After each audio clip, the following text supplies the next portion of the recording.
My name's Simon Hopkins from Milltrust International. We're a specialised investment solutions provider based in Singapore and in London, regulated by the FCA and regulated by the Monetary Authority of Singapore. We focus on emerging markets primarily, but we also deliver real asset solutions in the agricultural space with a unique product that delivers a 5.5% coupon to our investors and gives our investors upside in the performance of a portfolio of Australian and New Zealand farmland investments. The third area of our focus is technology. We've created the British Innovation Fund, which invests into spin-outs from UK universities. And we're also working with an incubator in the United States called Sericap that does something similar in California, in Tel Aviv, and in Bangalore.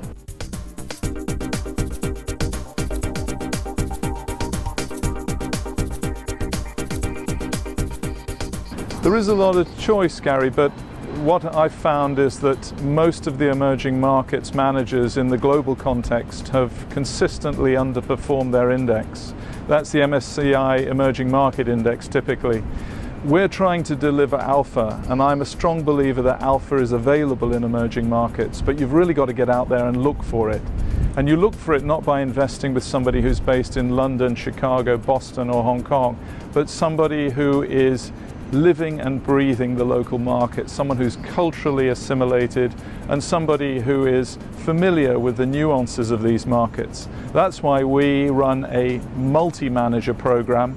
It's Irish regulated, it's a UCITS structure, but it allocates money to managers based in China, in India, in Latin America, in the Middle East and North Africa, all of the countries that make up the constituents of the MSCI emerging markets.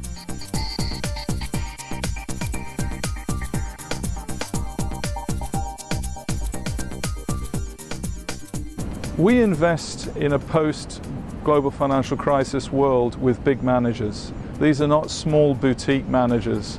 They've got to be managers that have depth in terms of resources, that have plenty of analysts, that have regional offices, and that have the ability to meet institutional scrutiny when it comes to due diligence. Ultimately, we're looking to give these managers the freedom to invest away from the index. That's really the key. Most managers underperform because they're index constrained. Their mandate doesn't permit them to invest in anything other than the larger stocks, which are the constituent stocks of the regional indices. Our managers invest into the best stocks that make up the local economy, not the largest companies.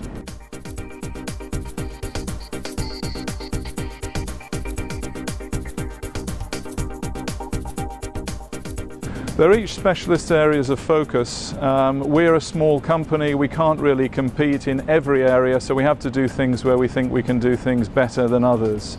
Emerging markets is a pretty overlooked asset class. There are big players, but about 67% of active investment management is dominated by 7 big global asset management companies.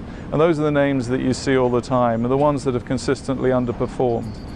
Agriculture is a very important secular theme. It's driven by China in the emerging markets. More people want to eat Western-style diets. More people want to wear cotton clothes. We're growing food and we're producing fiber, and we're selling that almost exclusively now directly into China from the farm gate. And the dynamics in the agricultural world have changed dramatically, empowered by the likes of the internet and the ability of farmers to deal directly with buyers. So we're very excited about the economic dynamics of investing in agriculture. It's real assets, we're investing into land, and we're investing into OECD countries where we have good tenure.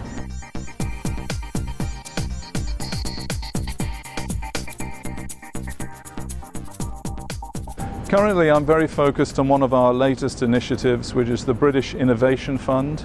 We invested through our agricultural activities into Roslin Technologies, which is a commercialization vehicle at the University of Edinburgh, investing into animal genetics and animal science. It's one of the leading entities in the world for this kind of science, and we've been fortunate to secure a very significant investment with that entity.